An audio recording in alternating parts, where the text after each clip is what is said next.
Na sziasztok! Ez itt a Life in the Countryside, vagy a Mindennapok vidéken.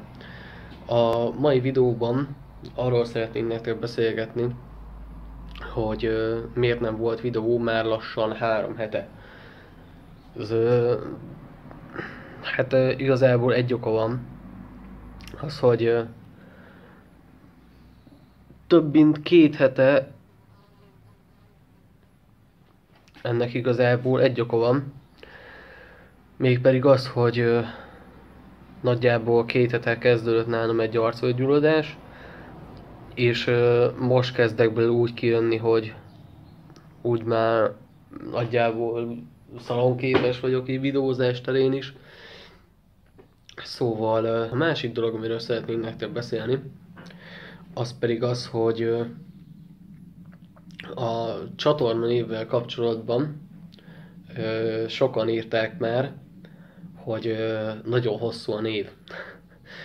Úgyhogy ezért döntöttünk úgy, hogy rátok bízzuk ezt a kérdést, hogy melyiket hagyjuk meg, a Life in the Countryside-ot vagy a Mindennapok vidékent.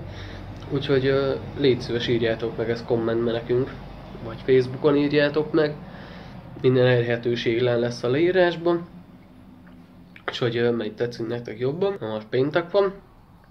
Úgyhogy remélem, hogy ma meg tudom vágni ezt a videót, és fel tudom tölteni nektek délután. Úgyhogy tényleg jó lenne már egyszer, hogyha aktuálisak lennénk. Egyébként bocsánat, háttérzaj miatt csak közel vagyok most a főúthoz, mert nem otthon vagyok.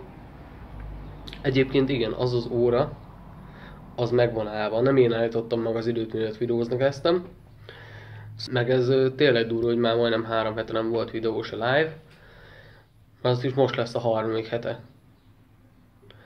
Úgyhogy ez így nekünk se jó, nektek se jó. Úgyhogy most már élesítve vannak a kamerák, most töltöm esélyt. És nem tudom, ki ismeri a Vida nevű alkalmazást, ami egy live program, az is különben telefonra. Ott is jelen szoktam lenni Mindennapok vidéken névvel. Ott is szoktam tartani ilyen kis kérdezfelelek, vlog videókat, szóval mindenfélét.